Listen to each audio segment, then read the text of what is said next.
Okay, no countdown, no yelling, nothing today. Good morning everyone and welcome back to another episode of the Crypto Morning Coffee. I got my coffee locked and loaded ready to go because we once again have to talk about some very interesting stuff pre-Bitcoin halving. Um, we're seeing a lot of different sentiment in the market. Some people that are saying see you in 2025, bull runs over and whatnot, and we're seeing obviously also the other side that is unfazed and remains bullish. But we are going to look at charts, we're going to look at the latest, and we're also going to look at ECOMI and VEVE just a little bit once more after the intro.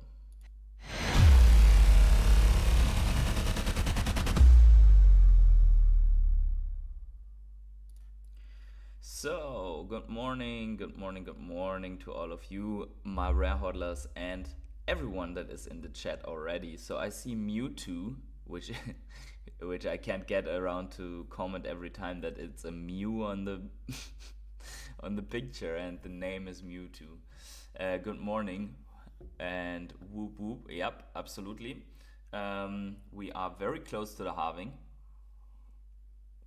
Do I want to know? Says I just finished mine. It's never too late for a second one. Vivi Avatar says good morning from Dubai. Yeah, let me know where you guys are tuning in from. All markets are on edge these days. Exactly. We are going to talk about a little bit more than what I just said in the very intro. We are also going to talk about the markets in general because there is still the discussion going on if we really will have a soft landing and so on, or what is going on. And there are some interesting things that we can look at besides what we've looked at yesterday. Yesterday we looked a little bit more at CPI and inflation data. Today we're going to look at jobs that don't exist anymore. So that definitely happening. But let's first of all look at the countdown. And at the moment, the clock says 1 day and 23 hours and a couple of minutes. So you see this bounces around a little bit, depending on how the blocks are solved. But this is now scheduled for the 20th of April again. So yesterday it did show late tomorrow, now it's on the 20th. So very likely tomorrow we will have one more day without a halving, and then it's really happening on 420. So as some people expected and hope for, that it's going to be the meme. But that is when the Bitcoin halving is expected to kick in. And as said yesterday, probably a non-event. Although in the in this part before the volatility increases, and probably is going to both ways. So hard times for traders for sure.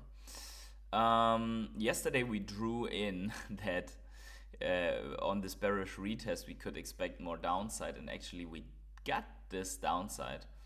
And there is a higher likelihood that we will revisit the level of 52k more or less, which would be the previous overhead resistance flipped into support. This likelihood, I would say, has increased even more since we saw this dump yesterday. We are back at support, red at the moment, and if we lose the support, there's nothing that stops us from getting to this level. There is only air in between. So it's really going to be interesting whether the support holds or not. And yeah, this is where people say, just make your prediction, right? I would rather not. I would rather make the prediction based on whether we lose this level or not. Not on, hey, I think my crystal ball told me today that we are going to go to this level. But I think the prediction in general that this is very likely to happen stands, but doesn't have to come true, right? So we will see if there are any events or any things that cause this. As we had seen before, we saw that we had seen before that this escalation between Israel, Palestine, and Iran uh, caused the markets to be in unrest and a little bit more turmoil. So sometimes things are just happening to make it happen. Do I want to know says we'll definitely see a fake out and a huge ass pump. Um, or we are going down, as MVE says. So that is, yeah, we will see. We will see what happens. But I think we would probably go and grab this liquidity down here, and then from there we'll go back. That is nothing unusual. It would even fit in very well with the previous happenings in the previous cycle, as we saw also on the altcoin chart yesterday. But we can look at it again. Now, what fuels into the panic is stuff like this, right? So transfer of 16,000 BTC, roughly a billion, transferred from unknown wallet to Binance. And why does it seem yeah, so bad? Because unknown wallet could mean someone is just sending all this Bitcoin over to dump it into the market. But in fact, and we see here, like, dump it more, and well, should see you in 2025, and don't press the sell button, and what the fuck, who would want to sell that many Bitcoin before the halving anyway, huge dump, Binance liquidation long, this is fine, and so on. I think the important message is here, given here. This is from a Binance Safe wallet, a Safe wallet to unknown wallet, and now deposit to Binance. So it could be that it's just within the Binance network, because these whale alerts, they cannot distinguish internal transactions versus versus external to exchange transactions. So if the intermediate or the in-between wallets are not known, then the second transaction basically says, hey, this is unknown to Binance, even though the unknown wallet is also from Binance. Do I want to know, asks, what's the expected market cap BTC will have after 1 month after halving? I have no idea what the expected market cap will be. I mean, it's probably, we are now before the halving, so the market cap is now at $1.2 trillion, and it will be more or less around this probably. I mean, if we dump, then back to 1 trillion would be a 20% dump, maybe a little bit less, but let's see. Let's see, if we would do this whole move, it would be a 14%, so we would be still above 1 trillion for the Bitcoin market cap.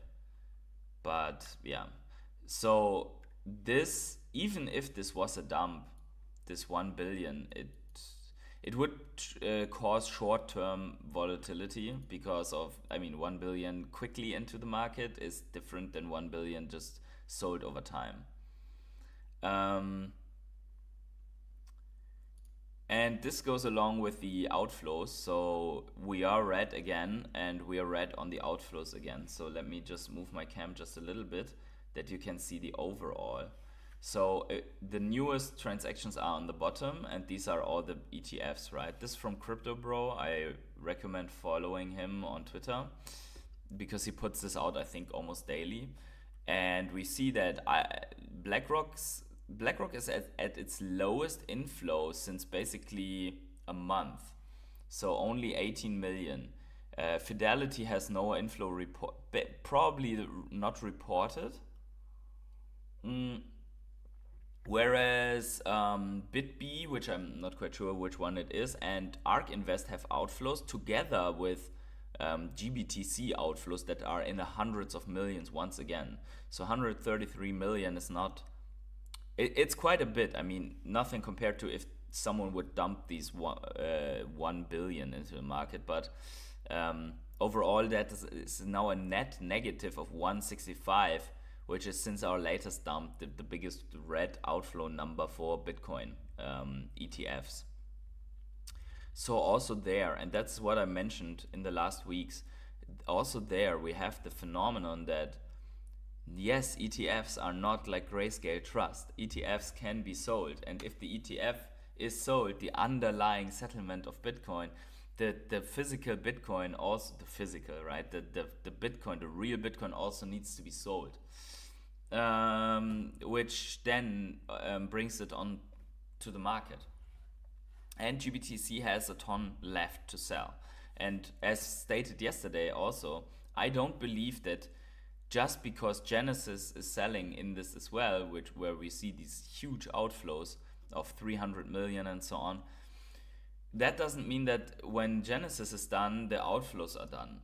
Because as mentioned yesterday, they have 1.5% fees. This is, I don't know, that's almost, what is that? That is 6 times higher than BlackRock's fees. And that, why would you do that, right? Why would you keep your shares in GBTC if you can also have them in BlackRock? So you just sell and then you buy this one. So for the market, it would be a zero-sum game, right? So, but we see here net outflow is mostly driven by GBTC. And Grayscale CEO Michael Sonnenschein says GBTC is reaching equilibrium and expect outflows to ease. However, is known for making misleading statements, so who knows? Yeah, okay, but he cannot know because it's not, the outflows are not driven by one entity; it's by many. Yeah. Let's talk about economy, and this is, I think, this is something interesting here. So the oil prices are down 10% from their highs as fears over higher interest rate policy spreads. Because we know that 2 days ago, Jerome Powell came out and said that probably quantitative easing, rate cuts and so on is not going to happen soon because the inflation doesn't want to go below 3%. In fact, it's at 3.5% and higher than expected before, so they want to keep the rates higher. That causes fear. Now, the markets are only expecting 2 rate cuts in 2024, and even that is questionable. So that has put oil prices at the lowest level since March 28, which is not too far away. But prices are still up 15% from February 2024 lows. So, and I mean, why is that? Why is oil such a big indicator for how the economy is going? Because if you're a company and you have the potential to produce, many goods are consuming in either in transport and logistics, or in the manufacturing itself, or in the components itself. They're consuming somewhat of fuel. Like if you transport your pellets from A to B between distribution hubs and so on, you're consuming oil. If you're producing plastic, you're consuming oil. If you treat with heavy machines, if you travel some components by ship, you're always consuming crude oil. So it basically is an indicator of what the economy demands, and that's dropping so hard. This is one side, right? There's the other side of how limited production is, because the oil consortiums and the oil, I'd say, cartels, they are putting artificial scarcity also on it. But since the production output did not vary, but the price varies, you can expect that, okay, big economies are not requesting it because of the economic situation, or they're not buying more oil because of this economic situation. We saw that also during the pandemic, where oil dropped to a negative price per barrel, so that you basically had to pay on top. So someone takes your barrel for a couple of days, it was trading at the negative, so you could have bought oil at minus the barrel oil at minus $40. That happened, and whoever did made a killing of it because it quickly bounced back. But at the moment, everyone was scared that they would actually deliver the barrels to the owners of the speculation. So everyone was so it was on complete fire sale. Now, obviously, a 10% drop is pretty big, but it's not that big, right? Anyways, long story short, it means okay, companies are not going into like heavy demand for oil. One reason for that is if you expect the rates to be high, companies cannot take on a credit or a loan, or they don't want to take on a loan because the interest on that loan is too high. So they just wait with their investments. They want, and this is how in the end, the US will make a turnaround or produce an artificial turnaround in the economy. Once essential parts in the economy break, they will lower the rates, which makes the economy to say, okay, taking on a loan to invest is now cheaper, so let's do it, and that expands the economy. That creates more jobs that will be invested in buying more oil, more machines, more I don't know what, and the whole machinery that came to go lower comes back on and will start firing out, right? People will get hired, salaries increase, people have more money, they spend more into goods, companies make more, yada yada, people have a little bit more left over, will pump it into the markets and so on. So this is basically how it works. Louis says GMPH, hey, what's up? Energy also here, good morning to you. Chago Solis is here, good morning PH. And fam, nice to have you all here. Bye, guys. If you enjoy these updates and me rambling on about the economy, then smash up the like button right now to push this stream out to a little bit more people. Other than that, I'm happy about, what is it, 15? It was 18 people here, so almost 20. Okay, the other part of this is, and I know this looks boring numbers, but it's not boring actually, is the list of the latest layoffs or of the layoffs of the last 4 months. So we can actually see who is laying off workforce and what is actually happening here. So obviously layoffs are nothing good. That actually means a real person just got the notification that they will not work there anymore. For most people, that's not good news. Their salary will disappear, or they will go to another company. In any way, it means usually unwanted change if there is a layoff.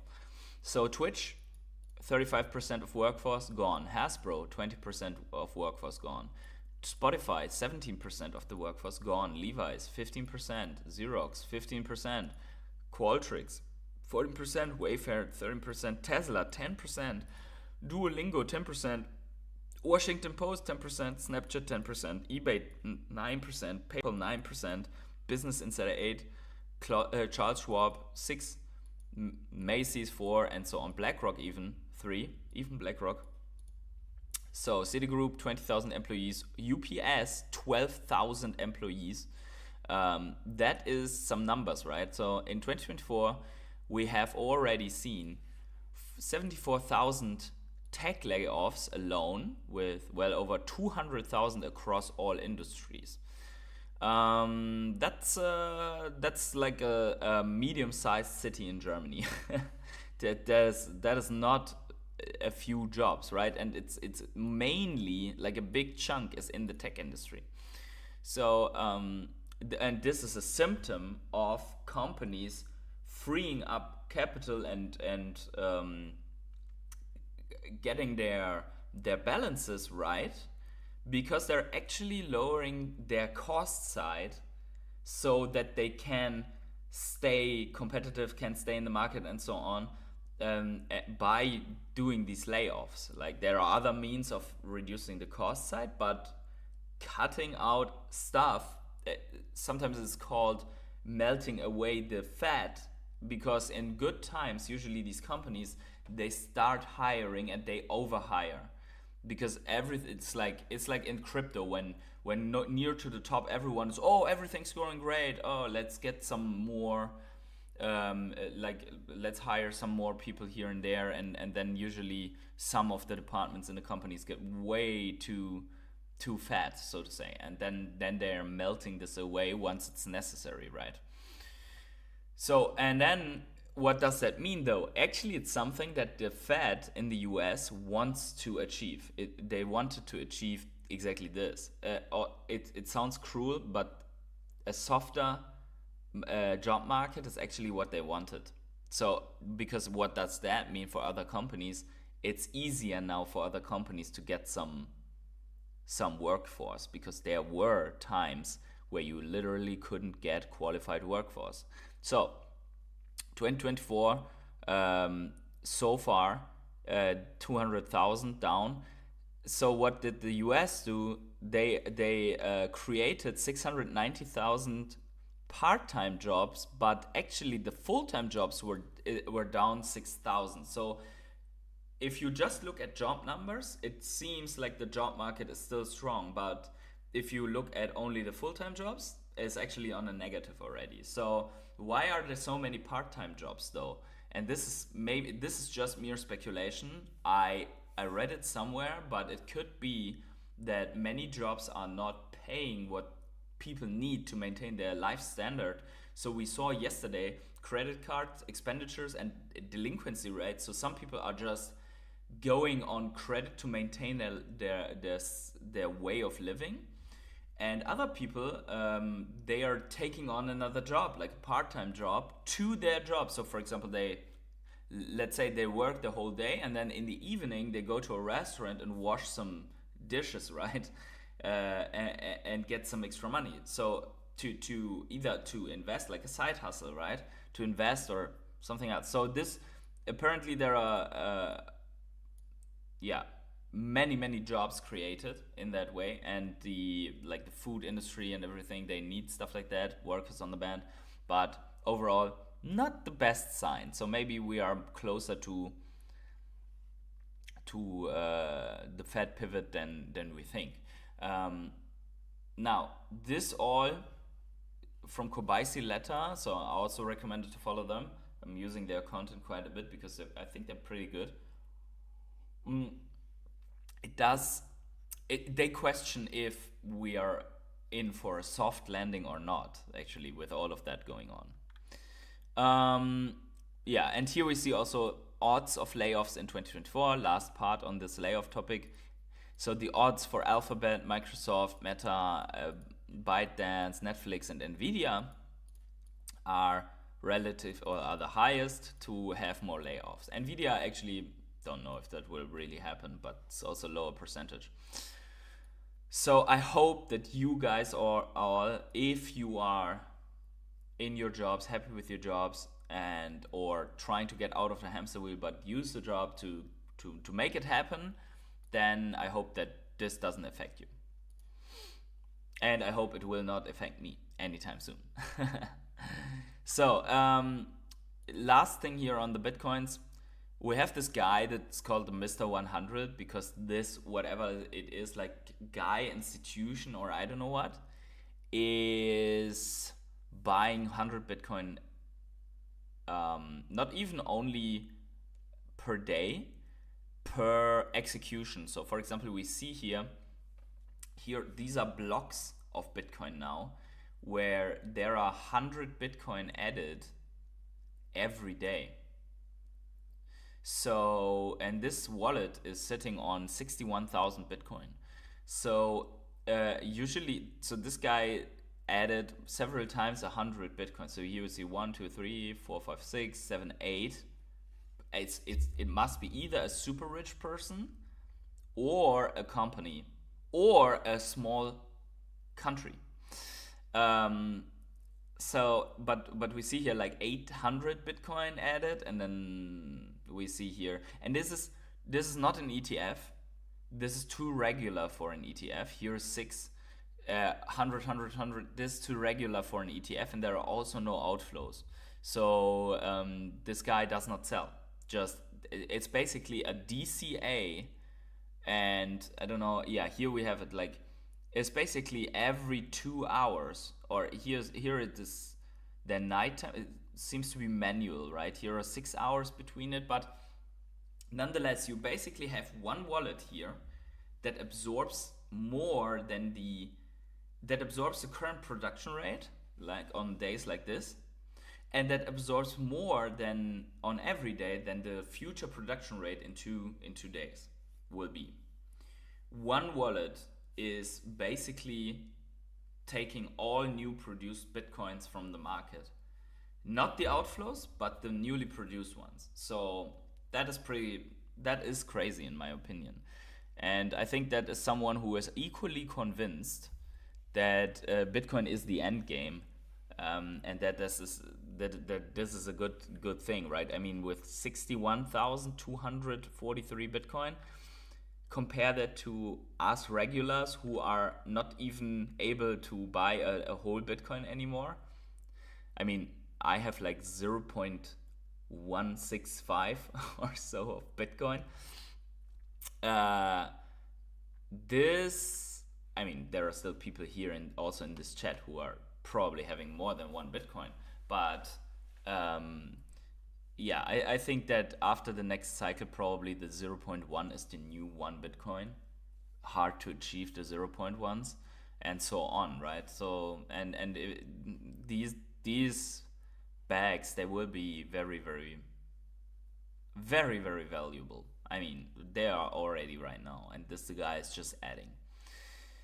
Next up, this is from an article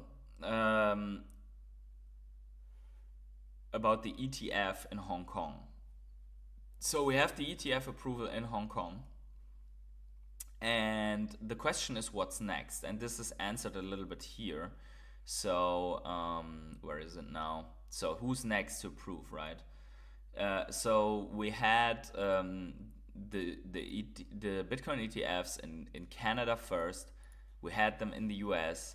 We have them in Europe. So the ETNs on Euronext Amsterdam, and now basically the victory of the Bitcoin-friendly South Korean opposition party in April's election enhances the likelihood of the country approving BTC spot ETFs in the near future. And if we look at Hong Kong, maybe also in the same strike, Ethereum ETFs.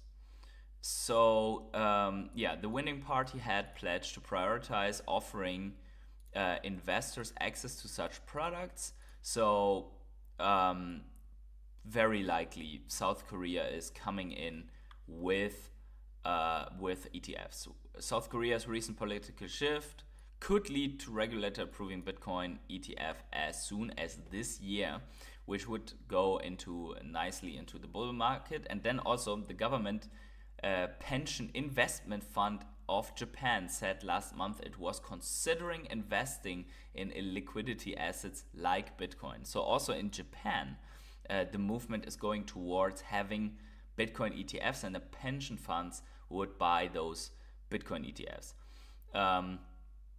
That a month after the Japanese government advanced a proposal that would allow investment limited partnerships to acquire and hold crypto assets. So it's already on the way. So we have Asia making a move. We also saw that even in China, Bitcoin spot ETF filing is going on. So we have the asset managers of China, we have it of Japan, South Korea, Hong Kong is already confirmed. So there is something coming, right? And when these all, including Hong Kong, are not participating in accumulating Bitcoin on that market at the moment, they are not in it yet. They are not in the market yet. They are not buying yet. So this will add to the scarcity on the available Bitcoin, and ultimately I think this will be one of the main drivers for the next leg up for Bitcoin, that all of these are fighting over getting all that Bitcoin. And at the same time, miners will stop selling Bitcoin and only mining for the moment, which is something that we saw in the last bull run as well. And until now they are selling to fund their new mining equipment, plus at some point GBTC will just be drained, and that can still, grayscale can still take a time, but overall I think we will have a pretty big price rock still in front of us. Quick look at Bitcoin dominance, a little bit down at the moment. Nothing new, nothing too crazy, but it's still broken out. There could be a retest situation or something like that where altcoins catch up a little bit, but nothing too much. Again, let's look at the altcoins once again because I mentioned it in the beginning. We are basically, I did not move, you guys are witness, I pull this up every time. I did not move this blue line at all. Let me refresh here. I did not move this line at all in the last days. Okay, now we're at the daily. And I mean, this is so similar how we are moving. Look at the sell-off versus the sell-off last year. I cannot believe how similar that is. I thought that, okay, we're pumping early, so probably we're going somewhere completely out of sync with this. But no, we actually are just a week or two before.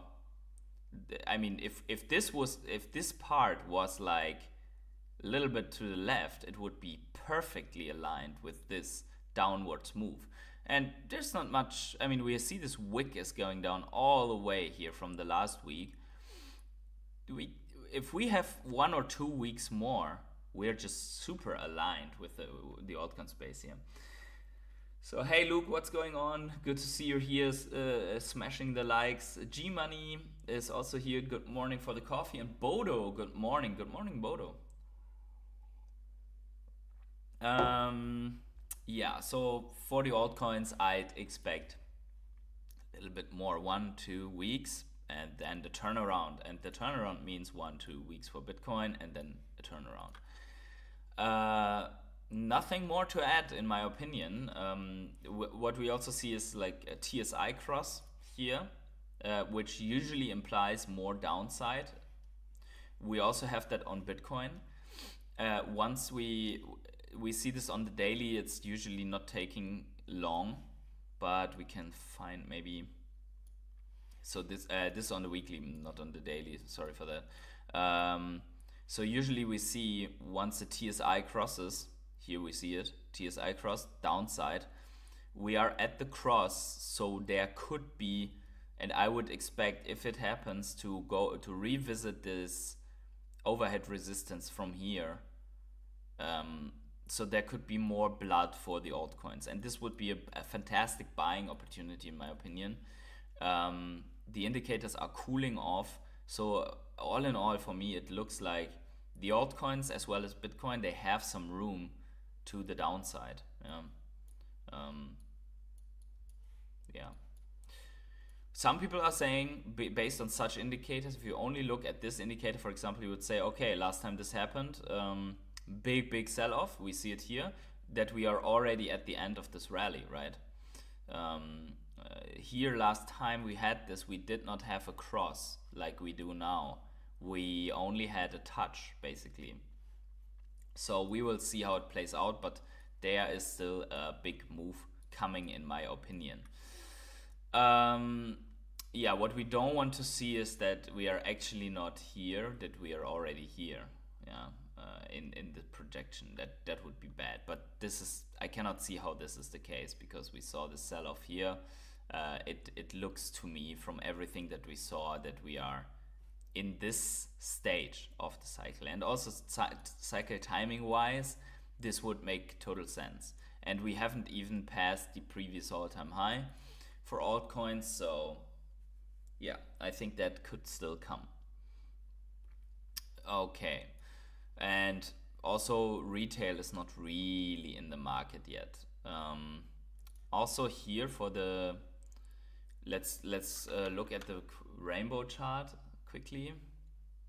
Okay, so we are at the halving now, and actually if you can barely see that.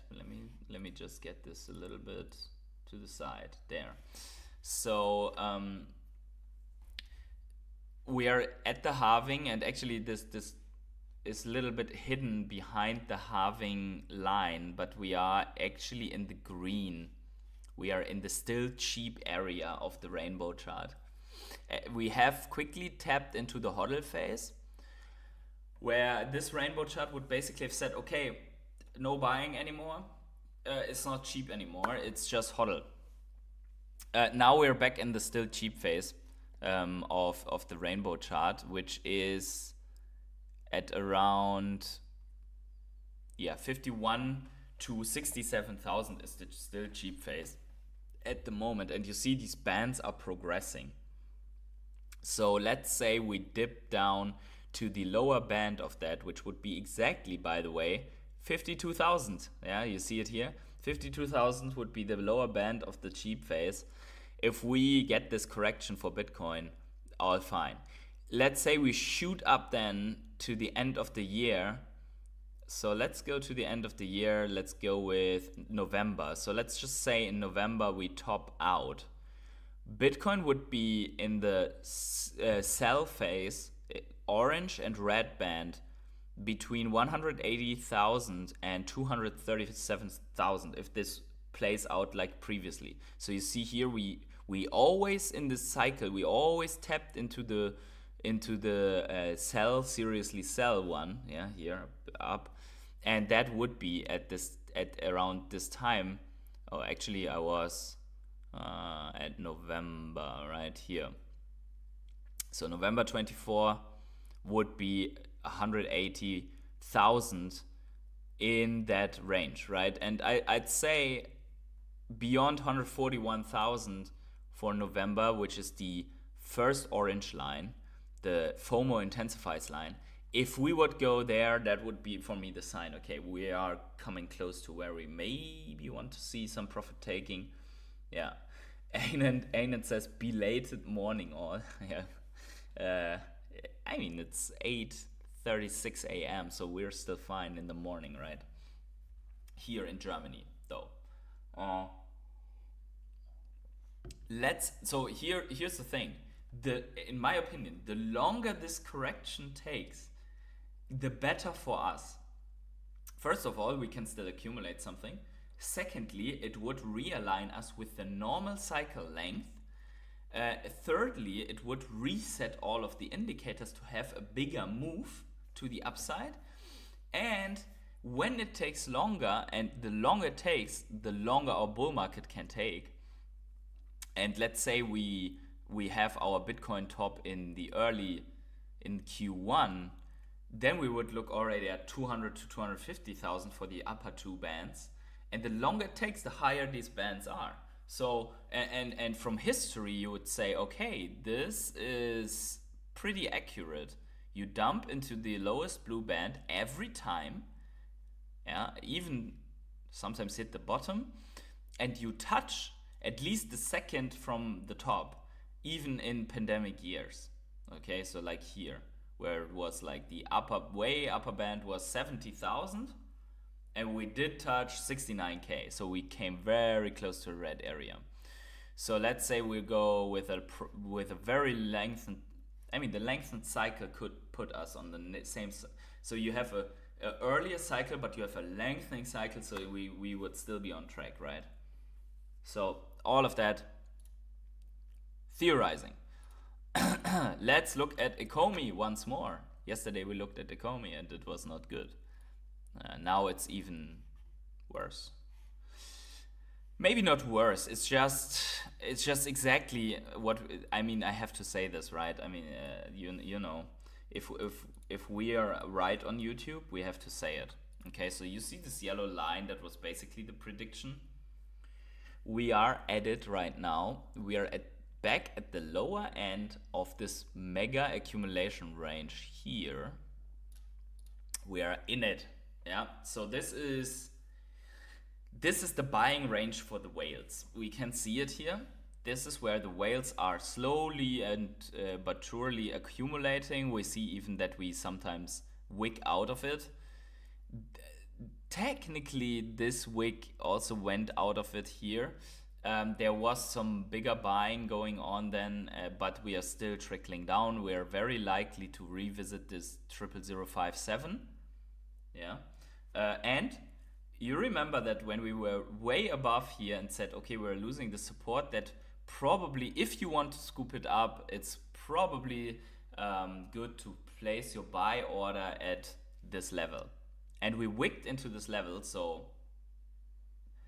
you would have filled your buy order at this level. Now, there is, according to John's cryptotherapy, the possibility, and we know he's a whale, right? The possibility to have these liquidation wicks like this once more. Yeah. So we could see a wick down to this and then come back up. So yeah, Trucking says smash up the like button. I would appreciate that a lot if you smash up the like button right now. 25 people here. Very happy about that. And I hope you like this stuff here. So I wish we could just talk about ECOMI price action all day and what it forms as pattern and then breakouts and so on. But no, we have the same stuff since 500 days. And this is a massive, massive, massive, massive base forming in my opinion, because we're also not losing the lower level here. So this is just a massive whale game in which whales are taking advantage of 100% price swings and have the price bounce between these lines. Yeah. So next up, very likely, if we don't lose this level for good, very likely to come back up into this range and once more challenge the upper range. Yeah, so we will see if there will be another whale wick or if we're actually coming back up already out of this zone. Yeah. What's your thoughts on Web3 and DPIN, which back to HODL? I don't know if I can answer that, to be honest. I have no answer to that. I'm hodling altcoin bags and some VEVE NFTs. That's it. Talking about that, let's go to VEVE. We are right also on the Lamborghini Aventador, and there is going to be a drop for that Lambo. 70 gems as always. Kind of scarce overall. I mean, there's a green Lambo here. There is a purple one with only 1.5K. A red one that looks really good with under 1,000. And then there is a secret rare, the black one, with 618. I must say I mostly like the red and the green one. And so my idea is, if I want the green one, I might not even take part in the drop, because I'm pretty sure that the green one will go below retail after a while. So then I can just scoop it up from the market. On the other side, if you go for the drop and you hit a secret rare, it's probably going for quite a bit of money. We've seen that the Lambos with around 600 editions went for what, like 1K or so. Yeah. So these are layer 1 coins. Okay. So yeah, layer 1 coins are not the main narrative at the moment, but they could do very well if they solve a nice use case and they have good marketing and dominate the narrative. So Mewtwo says we should know by now that SR goes above, UR goes around retail, and rest goes under retail. Exactly. So if you want this, I mean, you still have the other component, which is a nice mint number. So if you have a good mint number, it also can go above retail in the other categories. But that is basically what Mewtwo says is very true. Usually these go, these two are the only things that will hold value, and the others not. But people really, they want to secure, they want to take part in the gamble, and I'm I think this drop will sell out for sure. So yeah, I agree with you though on that assessment. Quickly, the rest of the. So what I like about Vivi is that they are continue to put out the comic videos. They do artist interviews. They do the look at the secret rare. By the way, the white panel secret rares are still there. They're still available. So once these come out, I'm gonna look carefully at the prices. No matter if the edition sizes are a little bit higher, I think in the bull run this will not matter too much. Don't forget that also on the 20th we have another stamp drop. So yeah, I think that Vivi is just putting out the consistent drops right now of the Wolverine, which was a little bit more of a special one that is now more consistency, and we will see what the next big deal is. But I think Vivi is going to play the long game here, bringing out what collectors want on one side, but saving the very big deals for the bull run, because you want to drop them in higher editions to a ton of people, and people are just coming back once excitement to digital collecting and NFTs is back, and they are going to check out some of these apps with their newly found profits. What do you think about DeFi internet? Also, I mean, I'm bullish on the DeFi sector in general, but I've no ideas to that specific one. I think that DeFi, although DeFi in general is here to stay. So if there's good project in DeFi, I think they will have that time during the bull run. Hey Ethan, what's going on? Patient, what if in this cycle the NFT narrative doesn't heat up like it did in the last cycle? Similar to how the ICO craze happened during 2017 bull run and was never the same again. Do you have a plan B?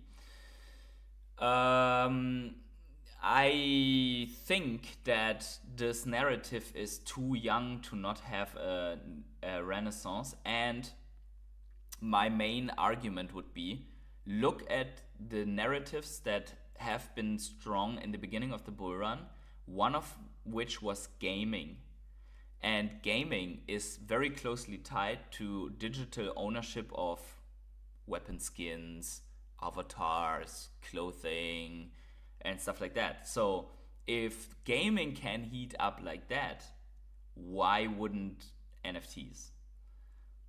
In my opinion. So that is, but it's a very good question. What's the plan B? So if it doesn't heat up, then I still have all my altcoins that do heat up and balance the loss, right, on that NFT side. Then I have a worthless collection, right? That could happen, although I think if anything heats up a bit, then it would be Vivi. So, I mean, the comparison to the ICO craze is like, it's not 100% correct. I mean, it is correct that we had a lot of garbage and people lost faith. But on the other hand, if you just compare it to 2017, you had an ICO craze. Basically, it was the emergence of altcoins. And then in the next cycle, you had way more and better altcoins that where these initial altcoins didn't come back. And but what I see is that the topic of NFTs is not over. Here's another argument why NFTs are not over. Look at the performance of ordinals. So if the NFT topic really was over, then why did the ordinals on Bitcoin go so crazy? I would say that it's just a matter of cycle, and Bitcoin is now in its bull phase, entering the parabolic phase. Altcoins are in their pre-bull phase, and they didn't even come back to their all-time highs in many cases, and the overall market cap didn't come back. And the NFT space is basically not even in their pre-bull phase because they're so far behind. So we cannot really see yet what is going to happen. But I would say gaming sector, ordinals, in general, this shift to ownership is making me at the moment consider that we will have another run on NFTs, but in a different phase. And also we see OpenSea is losing, but actually the trading volume on Blur, which is an NFT marketplace, is pretty high. So also there we see NFTs. We see projects launching NFTs, kind of successful, where the NFT collections are selling out. VEVE's NFTs of the higher quality and lower edition sizes are all selling out, and VEVE is making quite some money. I'm not worried about the NFT space at the moment, but yes, high risk, therefore high rewards, right? If it plays out. If it doesn't, well, some people will be upset, and I will be upset as well, because I have like $10,000 in that thing, right? Which is not much compared to other people's money. But I would be pretty upset if that wouldn't pay off something, even if I would lose everything, right? But it is a risk, in my opinion, worth taking, looking at the odds and looking at how good VEVE is actually, with regards to collectibles, with regards to the brands that they have, with the mechanics that they're putting in, look at that comic side. I mean, that is such a huge deal with Marvel that you would say, okay, and people are minting on that like crazy, right? That I just looked at some comic that I wanted, was already sold out again. Yeah, Mewtwo says NFTs are still so new and still need to the proper utility, which has only been talked about, but we haven't really seen it yet, which is good, because we're in the phase where everything is super cheap. Exactly. So I would say this is exactly like Bitcoin at 15,000, where everyone was like hesitant if the bears aren't right and it's going to go to 3K, right? So now there is kind of a bottom effect for NFTs, where people are just, oh, it's so cheap now, I really don't want to put money in it anymore. And that is usually before the phase where it's coming back, and everyone, after a while, like every collectible doubles and everyone's like, had I only bought some secret rares in this time, right? Let's sell off before it's late, give me cheap prices. Energy is that whale that is waiting under a swarm of fish, just with like the big whale mouth opening and scooping up everything that people drop. You can get right now comics with 1K edition size for 2 gems in the market, where actually the common is only 600 editions, which is a secret rare edition.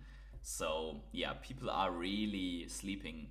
In my opinion, it's not financial advice, but I think people are really sleeping on the NFT part right now, because all eyes are on altcoins. But what will happen when altcoins have pumped hard and people are like, okay, no, not worth buying into altcoins anymore? They will look for something else, and then they will come to NFTs. Ethan says, gosh, it's so good to hear your perspective on such things. Patient missed many of your live streams lately because of work, but somehow managed to catch up today's stream. Congrats on over 4,000 subs. Oh yeah, thank you. 4,000, almost 4,050 already. So I'm happy that people find value. I'm glad that you appreciate the viewpoints here. And I'm pretty sure that in 2025 we will have a very good time, and probably, hopefully, that this channel will be way bigger then. But you guys are all early investors, early watchers in this channel, so I really appreciate each and every one of you. Also the guys that are lurking here and never say anything, really appreciate each and every one of you. And if you haven't subscribed yet, then please do that. And I think that is a good way to end stream. So thank you, Ethan, for that. Yeah, and energy, happy buying. But guys, wherever you are on the world, have such a great morning, evening, day, night, or afternoon. And I